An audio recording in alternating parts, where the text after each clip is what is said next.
This is Mel from Classic Exhibits, and this is the Exhibit Design Search webinar. And my thanks to everyone out there for joining me today. We're going to move pretty quickly today. It's going to be casual, but I'm going to speak pretty rapidly. We have a lot to cover. As you have questions, there is a question dialogue blog within or box within GoToMeeting. Simply write out your questions within that dialogue box, and we will get to all of your questions at the very end of this webinar. So feel free to write them as I'm talking. If things that don't make sense to you, just write those questions out, and I'll respond to every single one at the end. So one of the things that we're going to do today, part of what, the organization of it is we're really going to do it in 5 chunks, for lack of a better term. So we're going to go over a big picture. What is exhibit design search? For those folks out there who are unfamiliar with really what the purpose and the intent of exhibit design search is. We're going to talk about recent changes, and there have been a number of recent changes that I think have been pretty powerful changes to exhibit design search that make it much easier to search and much easier to use for end users. 3, we're going to go over how to search an exhibit design search. Number 4 is we're going to talk about My Gallery and how to use My Gallery and why My Gallery is the single most essential tool within exhibit design search. Excuse me. And then at the end, we're going to go over some key features, some things that you may not be aware of or you may not be using on a regular basis. So we're going to cover those. So let's start with big picture. One of the things that sometimes it's confusing to folks about exhibit design search is understanding kind of what the concept is.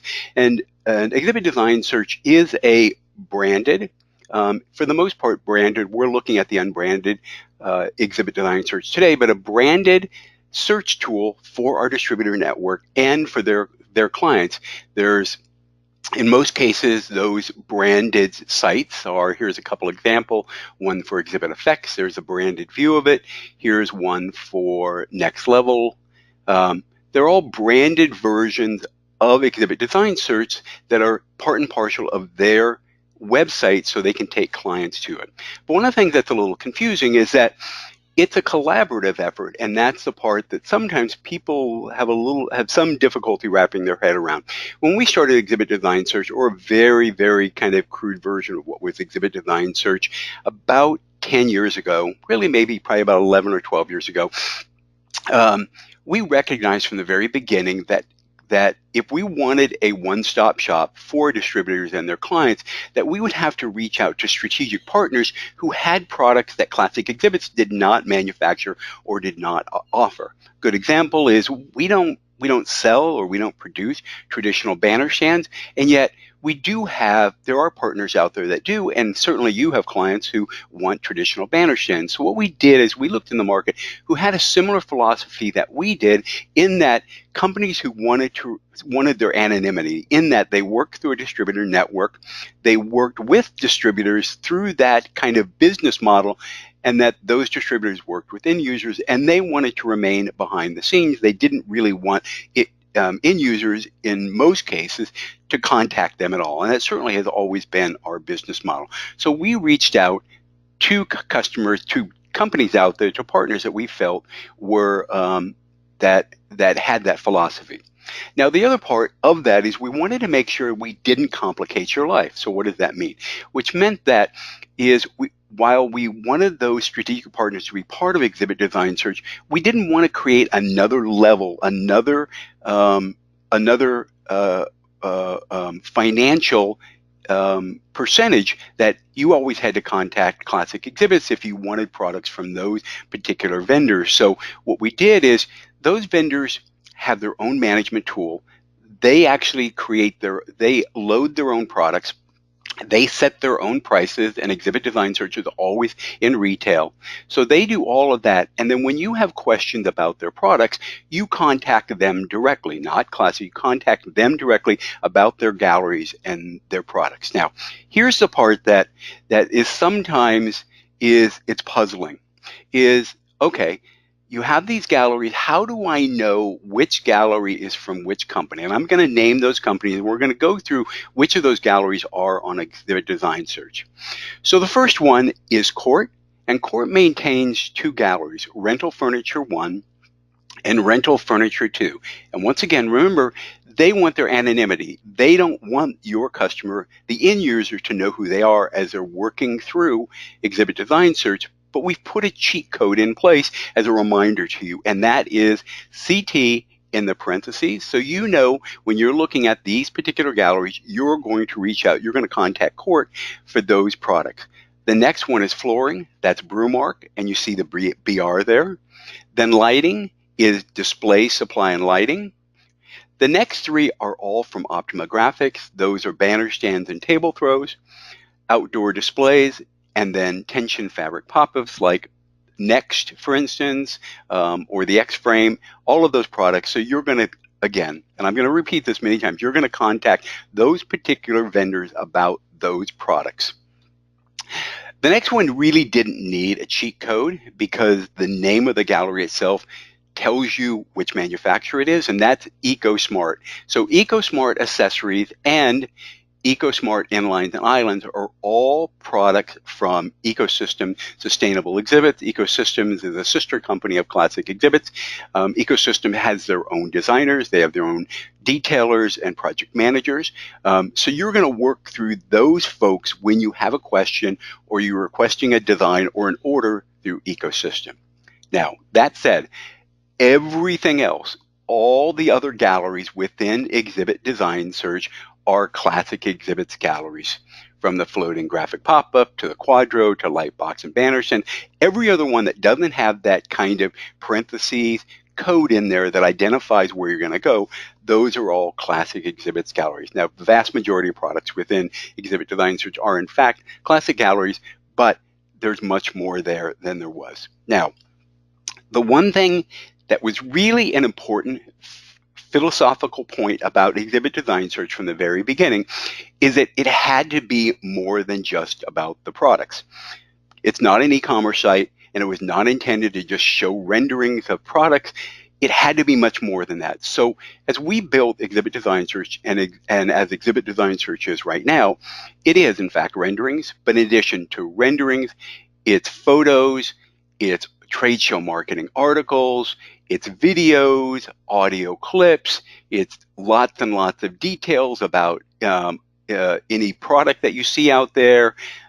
It was intended to launch a conversation. It was intended, as we all work and we all do, as we're shopping for products on the internet, and when we set this down very early, we wanted to make sure that what we put on Exhibit Design Search allowed your client to self-educate themselves, to become knowledgeable about the product, to become knowledgeable about trade show marketing. So it was really kind of a conversation you were in, that you were interested in their success. Obviously, you're interested in selling them an exhibit or a display, but it was really much more about that. In Exhibit Design Search, we populated that with a number of tools and a number of ways to get there. The graphic DIMs, the setup instructions, so that when they were talking to you, they were a little further down that education, down that path. So it was really, as I said, it was really intended to allow you to sell as efficiently as possible and to be involved in their trade show marketing success on a very detailed level, instead of kind of starting from scratch every single time. Now, that doesn't always happen, but that certainly was the intention of Exhibit Design Search, and I think we've done a pretty good job of that by getting all that information in there. Now, can it be overwhelming at times? Yes, it can be overwhelming. Does it require you to kind of walk your clients through Exhibit Design Search? Absolutely, and that's all part of your role. That's what you're doing out there to assist customers to get there, either with their help or without their help, but definitely guide them to exactly what they need.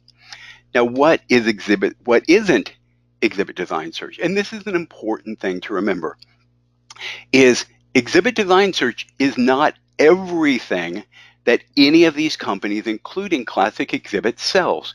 It's not everything. It only represents a subset of what they sell. It's not all of Display Supply and Lighting's electrical products. It's not all of Quartz products. It's certainly not all of what we do.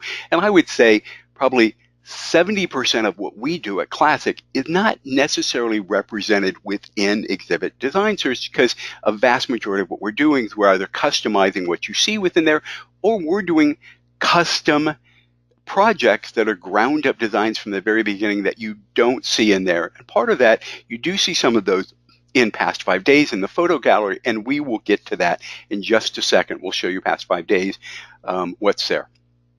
So I think I've tried to set the ground for what exhibit design search is, especially for those folks who are completely unfamiliar with it.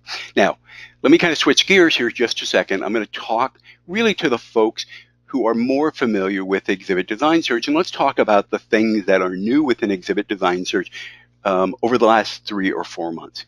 Really the biggest thing, the biggest change that we've made within exhibit design search is move from what I would say are product-centric galleries, things like Sacagawea, Perfect 10, Magellan, Segway. EDS used to have those types of galleries. We've gotten rid of those galleries. Now, those products all are still there. All those products are still within EDS. But what we've done is we've moved from product-centric galleries to functional galleries. And that's something that you guys asked us for a while, but we couldn't quite figure out how to do it within EDS. And then we finally figured out what to do. And we appreciate you pushing it in that direction because it makes a lot more sense. So now, in addition to the islands, which were always there, there's modern hybrid exhibits, which is more upscale, more corporate. If you go into there, it's kind of higher priced inlines from 10 by 10s to 10 by 30s. And I think there's maybe a 10 by 40 or two within there. These are just kind of upscale, as I said, more kind of corporate, more what I would say the middle market of really where the trade show market is within that. The next one that we kind of built and we added is the LED lightbox designs. All those lightbox designs, traditional kind of inline, are within here. We have another section of lightboxes that are more kind of on the wall, freestanding things. They're all in here. Then we created a gallery of 10-foot portable displays and 20-foot portable displays. And if you go into, let's say, 10-foot portable displays, you'll not now find some of the Magellan products and the Sacagawea and the Segways. They're all in there. But part of the reason we did that is we wanted those product conversations, things like conversations about Perfect 10, to not be that first conversation you had with someone when someone would say, so what is a Perfect 10? We wanted that to be maybe the 4th or 5th question somewhere in there, that you're really talking about what do you need, kind of do you need it to be toolless, what kind of price point are you looking at, all of those kind of things. And then at some point that may come up where they say, for instance, if we go into here, what is a Magellan? What is the Magellan Miracle? They may ask you that. They may never ask you that question, but we wanted that to be a much lower priority than it was. And I think we've been pretty successful by making that change and making it easier for you and, more importantly, for your client to find what they want as quickly as possible. Now, the other thing we did is because the rental portion of what we're doing has grown so significantly, and I'm going to really cover that in detail here a little bit later, is we separated the rental into 2 galleries. So it's now rental islands and rental inline displays. So it's easier to search between those 2. Now, let's talk about rentals, because that's really an important part of some of the additions, some of the changes. We've added over 300, let me emphasize that we've added over 300 new rental designs in the past 5 to 6 months. That's a massive amount of rentals. In addition, what we've done to make it easier for you, and let's go into modern hybrid exhibits, is what we've done is we've cross-pollinated the rental and the purchase price. So if we go into this particular kit, GK1008, which is the gravity kit, you'll notice that it shows both the purchase price and the rental price. So why is that important? It's important because, as we've learned in listening to you, is that conversation about purchase and rental is a conversation that happens early on right now, right from the beginning. In the same way, and I've made this comment a couple times to people out there, in the same way as when you go purchase a car now, when you talk to someone, they're typically saying to you right in the beginning, are you looking to purchase it or are you looking to lease it? And they don't really care. They just want to know which direction you're going, and they're going to help you and guide you in that direction. And the same thing's happening within the world of trade show exhibiting, as more and more exhibitors are open, in fact, encouraging you to look at rentals or a blurring of a combination of purchase and rental. And we've tried to make that much easier so you can have that conversation. You can talk about the benefits and the disadvantages of either a purchase or a rental. We've done the same thing. You'll see it's throughout as you look in there and you see that little rent thing, that little rent image come up so you can identify which ones are for rental. Or it's just as easy to go into the rental. Oh, am I in the right spot? Yep, you'll go back into the rental and you'll see on all of those, when you click on them, it's going to show you, and it flips it now, it's going to show you the rental price and the purchase price so that they have a touchstone. They have a basis for what it's going to cost me to rent it and what it's going to cost me to purchase. This is really, really powerful. I think this is a significant change and it's a significant upgrade in your ability to sell exhibits and has made Exhibit Design Search an ideal tool for you as you're walking your clients through that. All right. The next big change within Exhibit Design Search is Court. All right. I've always been a huge advocate when we launched the Court galleries, the Rental Furniture 1 and the Rental Furniture 2, and I've written quite a few blogs about this, is that I've always felt, and distributors have told me, that selling rental furniture has always, for them, has been extraordinarily challenging. And the reason it's been extraordinarily challenging is that the clients come to them historically and say, I need rental furniture, I need a sofa, or I need a bistro table in my booth. I'm looking at the general show contractor's show book or online anymore, and these are the ones that they have. Can you order those for me? Well, as you know, those are in the show book are already at a retail price, and your client is asking you to order them from the GSC at the price that's shown on their website, and then you have to have that conversation with them. As I'll be happy to do it. There is a service fee that I'm going to charge you, whatever it is. Let's say it's 20% of that. I'm going to charge you for that in order to do it.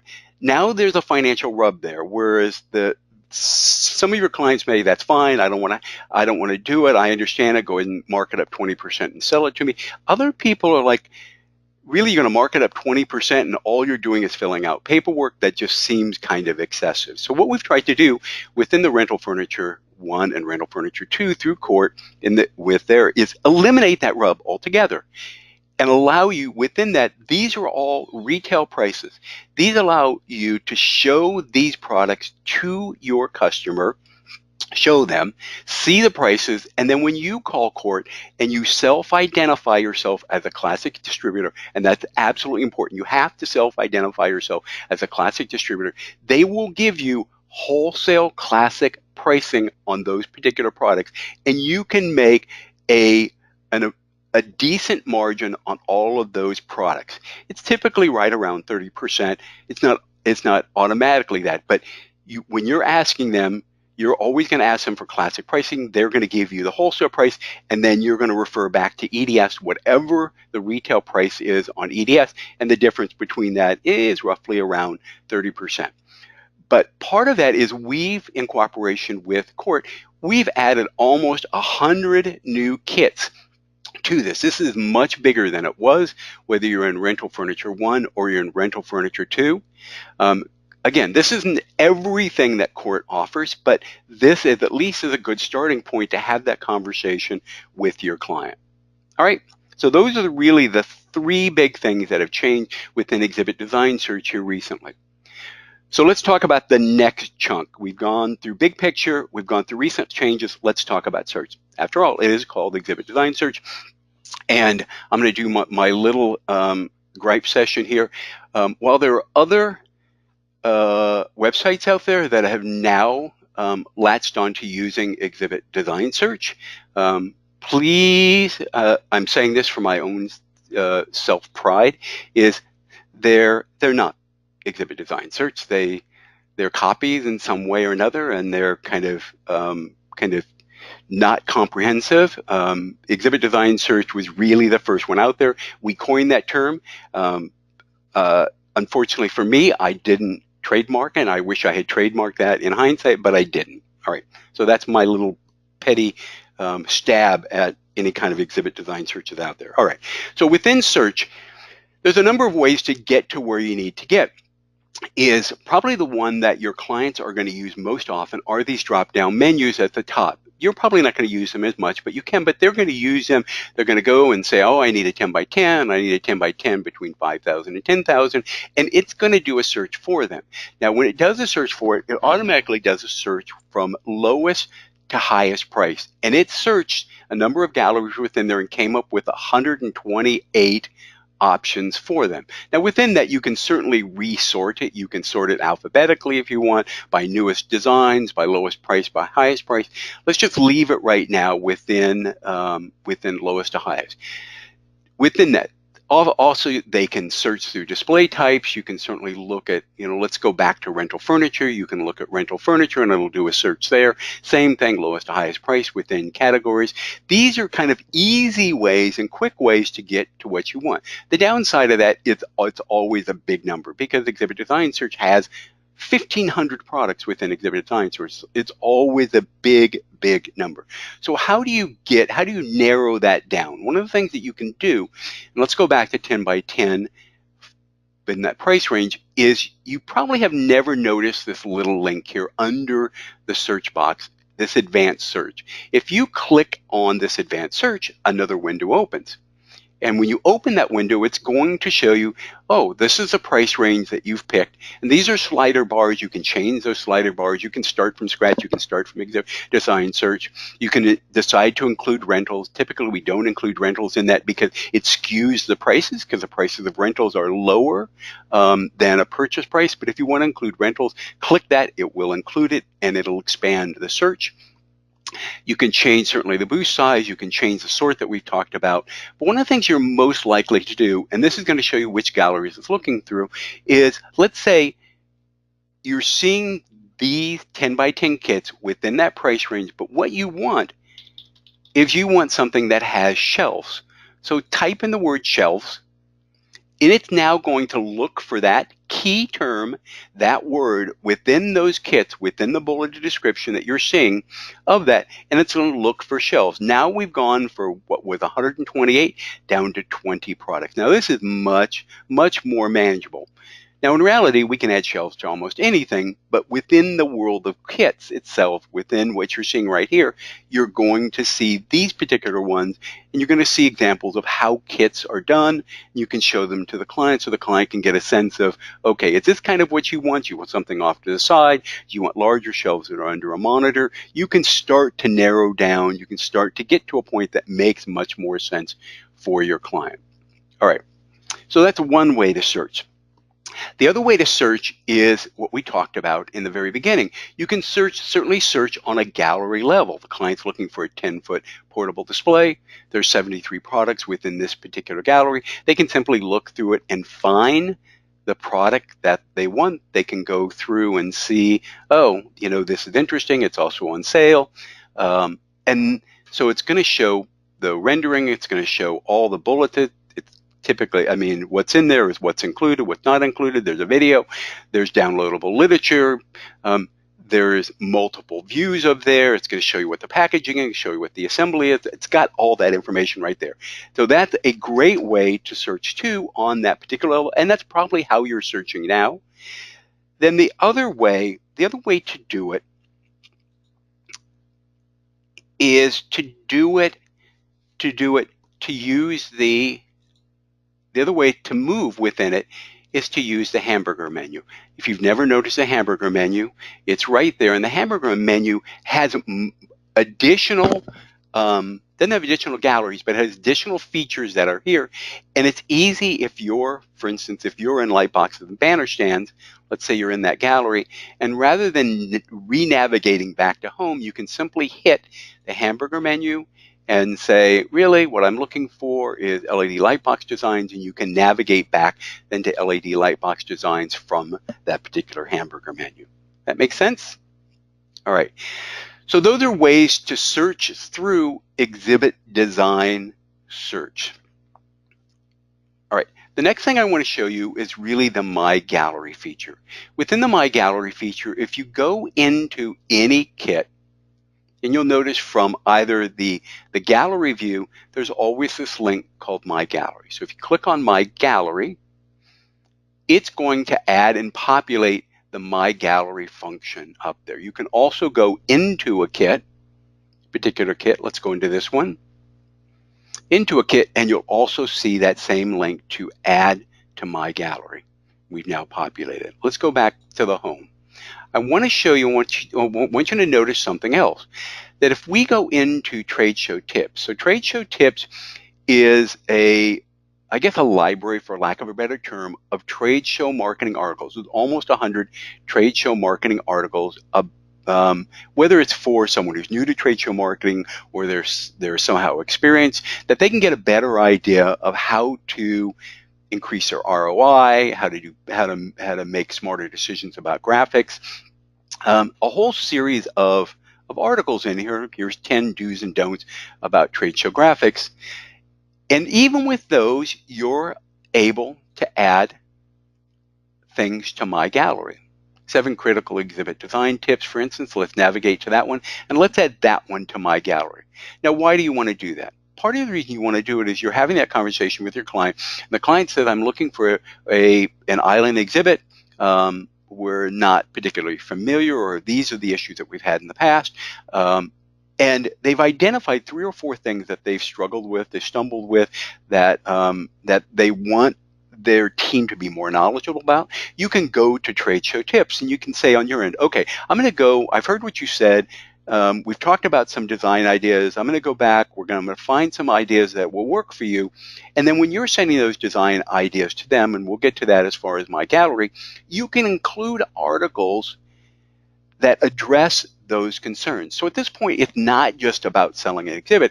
It's about a consultative approach. It's about improving their results at a trade show, improving who they are, and then deepening your relationship with them, that they may be talking to someone else out there who is just trying to sell them an exhibit, but you're not. You're trying to do much more than that. You're trying to create really a long-term relationship with them.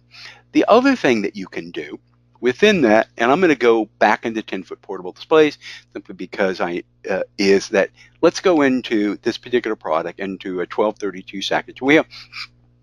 You notice when you're in there is that there's a link on almost all of the kits within there that says see photo examples. So what does that mean? It means that if you click on see photo examples, it's going into another database, and this database is past 5 days. So what is past 5 days? Past 5 days, we started that 13 years ago. We take photos of everything. I mean, literally every exhibit that goes out here, we take multiple photos of every exhibit that goes out there. It goes in the folder of the job. It's the history of what's out there, so that if you have a question about it, we're pulling those photos up. We're seeing not only that when it was assembled, we're seeing that when it's packaged. If you have a question, I can't find this particular part, we're going to pull those photos up and say, it's on level 2, it's in the upper right-hand corner, look there.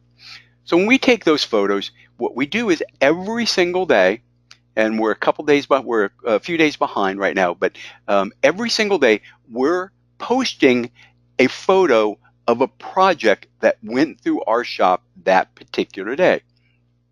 It's not all the projects. We aren't putting all of those in P5D, but we are putting sample ones that we think would be interesting to you, that may not be kits, or may be kits that are just interesting. Then what we've done is we've used P5D, and then we link back to that as a search on kits so that you can see actual examples of those particular kits that have gone through our shop. So your client can then see, oh, that one's been built. This is what it looks like. And I think that's helpful. But I think what's much more helpful about that is not that it's been built. I don't think that's that big a deal. But I think what is important is they can see how other folks have done the graphics. This is how they've done the graphics. And it then gives you an opportunity to then coach them and say, I think this was successful as far as the graphics on that particular device. I don't think this one was. This is why this portion of it worked and this portion of it didn't work. Because the reality is we're dealing with people, and we're dealing with graphic designers who don't have a deep experience in creating graphics for trade show or 3-dimensional objects. they do literature, they do websites, and then suddenly 3 times in their entire lifetime, someone said, I need you to do something on a 3-dimensional structure like a trade show exhibit. And they design it like they've designed everything else, not understanding that it's completely different. And this is a way of coaching them. So that's a long explanation to get to the point that on even those, you can add those to my gallery, and we populated that. Now, when you go into my gallery, and we've got a lot in there now, and I pre-populate with some things, you're going to see all the things that we've added right now to my gallery. We've added kits, we've added photos, and we've added articles. Now, there's a lot. That's a lot within there. The nice thing is you can, once you get there, you can simply remove anything in there. So let's remove that. You can remove those. You can get to a point that makes sense. Now, when you're ready, you're going to click on this tab, which is Send My Selection. And there's 2 ways to send, and there's option 1 and option 2. I'm going to tell you right now, ignore option 2. Never use option 2. Because if you use option 2, you fill out the form and you send it out, half the time it's going to end up in their junk folder, and you're going to have to send them an email saying, look in your junk folder, I just sent you something. The much easier way to do that is every time you create a gallery, it creates a unique, identifiable URL and that number, 5067717. You're going to take that link, you're going to copy it, you're going to put it in your own email program, you're going to write your note, here are 15 designs or 12 designs that reflect what we talked about today. In addition, I'm sending you a couple articles and some photos of the things that I think might be of interest to you and your team. You're going to send that URL to them. Now, what happens when they get that? When they get that, they're going to click on it. It's going to ask them, do you want to save my gallery? And it's going to save it. It's going to put a cookie on their machine. They're going to see what you sent them by driving them back to your website. So you'll notice that if we do it on this level, let's look in the My Gallery on Next Level Displays, you click that up, you notice that on Send My Selections, that URL is particular to Next Level Displays, all right? Particular to that one. This is the generic site, so it's particular to that one. Regardless of your company, it's going to give you that link. What that does, it drives them right back to your website, right back to your EDS. So they are then looking at it within your view, within your world, all right? At that point, they can then make changes to EDS. They can make changes to my gallery. I don't like this. I do like this. I want to add this. And when they save that, they can then go to Send My Selections. They can copy and paste that URL. They can send that back to you. When you click on that, it's going to open up and it's going to show them all your changes. It is a great dialogue back and forth for the client to get to exactly where they need. If they're willing to use it, if willing to have that happen, it's an amazing tool. You're not having to right click, find an image, put it in your email program. Everything can happen through My Gallery. Now, here's the only limitation that I want to kind of point out about My Gallery. It can only create one gallery at a time and it can only leave one cookie on your computer. So if you want to create multiple galleries, and you want to create multiple galleries out there, what you have to do is you have to copy and paste that into a separate document, a Word document, WordPad document, and keep it in that document. That gallery is still good. That gallery is created on a server. It's still a valid gallery. That URL is still good. It just means that the cookie on your machine has been wiped out and you created a new gallery for yourself. Now, that said, about every 60 days to 90 days, those build up. You can see, I mean, it's a huge number right now. It is, and it builds up, they build up, they get to several million of them, oddly enough. They get to several million of them, and we have to wipe out the server of those. So it's not a permanent URL, it's not an indefinite URL, but it's typically good for about 60 to 90 days on that you can use the My Gallery. Obviously, there's a Contact Us page if they get there on there. but the My Gallery is just an amazing tool to be able to add and delete and send and use. If you have questions, if that doesn't make any sense to you, please ask me a question in that question dialog box, and I'll cover this in a little bit more detail. Even within this, it's going to show you the details of that particular item on there. It just, the people who use this, the distributors who talk to me all the time and use it, say it is the single most important online tool that they use in sales for their client. All right, so let's talk about some key features within EDS that we haven't talked about. One is the photo libraries, and one I've mentioned is P5D. You'll notice in P5D within that's simply a database too. These are the recent P5D photos that are up there. This is a great inline that was just at a show. We happen to get show photos of that. You can do a text search. If you're looking for light boxes, type in light boxes. You can look for various sizes, but there's over 8,000 photos within the P5D library. Again, there's so much there. You can also, if you want, you can view by week. You can look back and say, I remember something from 4 or 5 weeks ago. You can simply navigate by week. You can, if you're completely bored, and this tool was developed for me, honestly, is if you're completely bored, you can simply hit the P5D randomizer, and it will go back, the last 12 years, and it will show you random items from P5D. There's one from 2007, 2010, 2017, a recent one, 09. It's just going to go back and randomly show you. It is kind of fun in that you can see how much the trade show industry has evolved, and really how much Classic has evolved over the last 13 years from when we actually started doing P5D. So one of the other tips out there is I want to go into a kit, and I want to show you something that not many of you use, but I would encourage you to use. Let's go into LED Lightbox design. Let's go into this kit. Obviously within the kit, you've got all the details, what's included, what's not included. In almost all cases, the way we've worked exhibit design search, with the exception of flooring or for monitor, what you see is what you get. But you've got the tab of the details, you've got the description tab, which is basically all this information now in paragraph form. It's done for SEO purposes with features and benefits. There's an audio clip.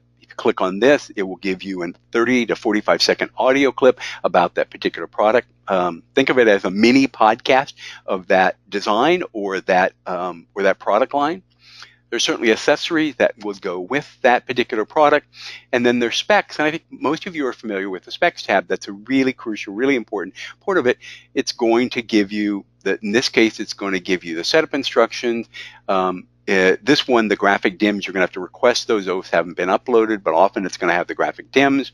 It's going to have the FAQ, frequently asked questions about that particular product line. The warranty, which is the one place that we mention Classic Exhibits, because Classic Exhibits is the company who warrants the product, so we have to have that there. There's going to be some bullet points about lead time and what lead time means, what exhibit weight and what exhibit weight means. We put the exhibit weight in there, and really I put this in there for one reason, is that we often get questions where folks ask us, or your client asks you, what's the weight of that exhibit?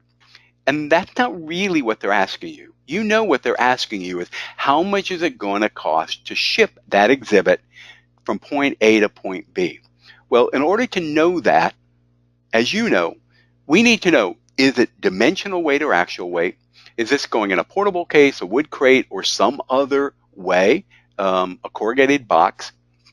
Who's the freight carrier? And then what's the level of service and the number of days it's going? All those questions have to be asked in order for cost.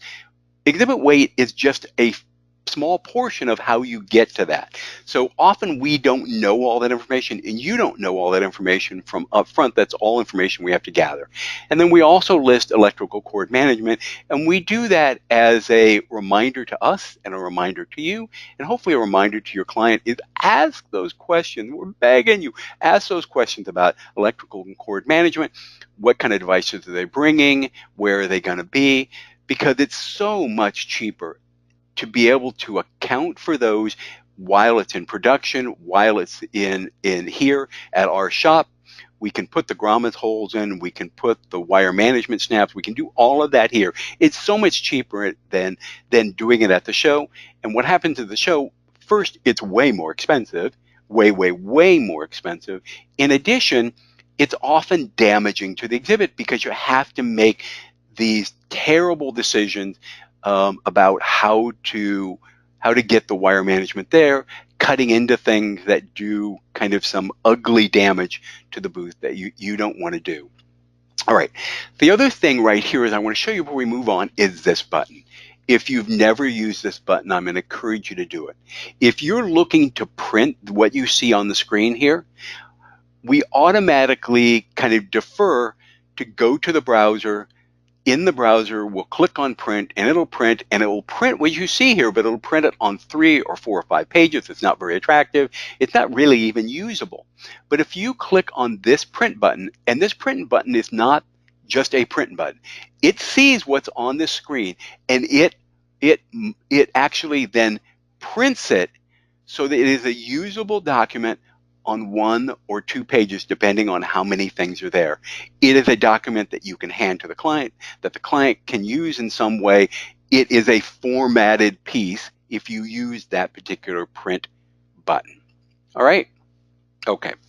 So I'm actually going to move off of Exhibit Design Search, and I want to show you in the remaining time we have is I want to show you some features that are available to you on the Classic Exhibits website that you may not be using. And there's lots and lots of features, and I can't go over all of those today, but I want to go over a couple of those. And the easiest way to get to those, pardon me, let me take a drink here. The easiest way to get to those is get to the footer of the Classic Exhibits website. There's things down there like printable product literature, frequently asked questions, the trade show tips that we've seen, exhibit photos, holy moly, lots of those, graphic inspiration galleries, there's lots and lots of those, custom exhibits gallery, rental photo gallery, all of those things are there. But the two that I really want to talk about today are the drayage calculator, and then there's an image resolution calculator. But let's talk about the drayage or the material handling calculator first. This is always a challenging question, to use that term, a challenging question with your client if they're unfamiliar with drayage or material handling.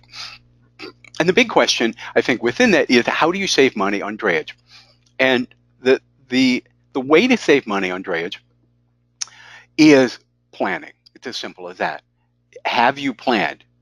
Are you really aware of what you're shipping, when you're shipping it, how it's being packaged, all of that? That's the best way to really save money. And the same thing is you want to give your client a concept, or at least you want to forewarn them of what that drayage amount may be. This is kind of a rough calculator, but it's a good way of educating people. Let's say the standard rate time is, let's say it's $95.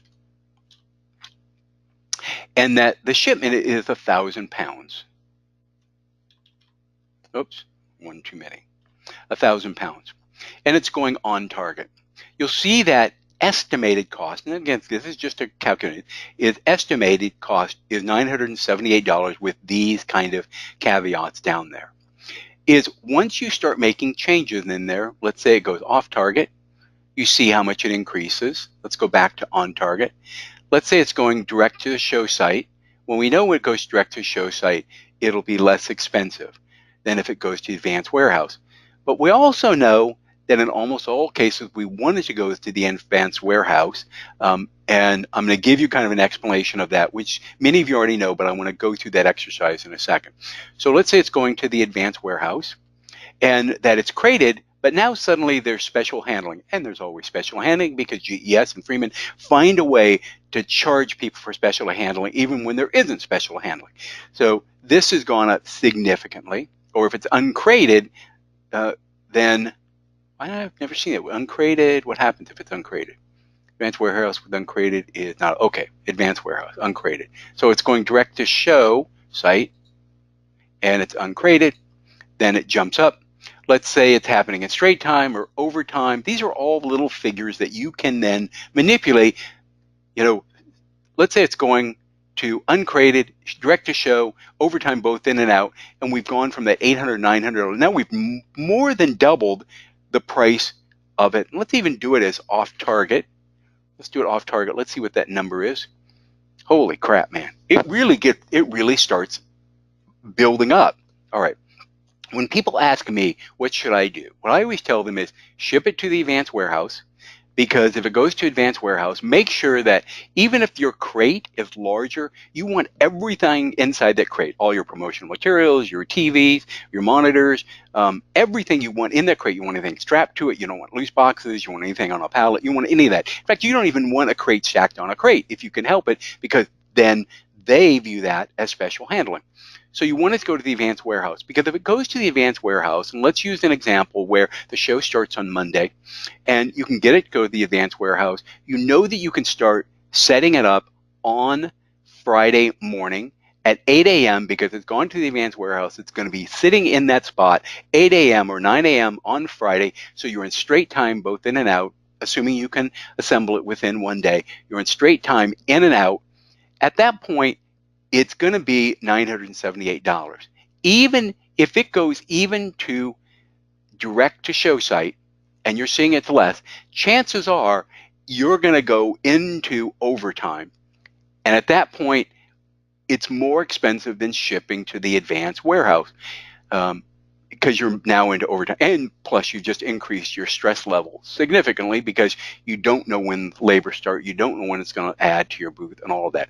I'm saying all this, and I know this is a lengthy conversation, but you can tell it's important to me. This is a great calculator for at least talking to your clients and identifying them how to do this particular one. Now, the image resolution calculator. The image resolution calculator is what we fight with every single day with graphic designers who don't deal in large format graphics, in understanding how big that file size has to be, or even clients who, will hand you their business card, take my logo off on that ridiculousness that you get to all the time. But this is a good way of saying, all right, the image width is going to be, in this case, let's say it's going to be 120 inches by 120 inches. 120 inches, and you want a DPI of 150. This is what it needs to be. The image width, that it needs to be that many pixels by that many pixels. It's an easy way for you and for them to calculate that with your client as far as what they need. You can even invert the calculator that if these are the pixels they have, this is the size that it's going to be. And if you even change the DPI, you can see how much smaller that image is going to be simply by increasing the DPI as far as the resolution calculator. All right, I'll probably do another one of these in about a month or so, periodically. So if you want to let your colleagues know if they did not participate in it and you found this useful and helpful, please let them know and encourage them to participate. My thanks, and thanks certainly from Classic Exhibits for being here today. And we wish you a very happy and prosperous summer, and let us know how we can help.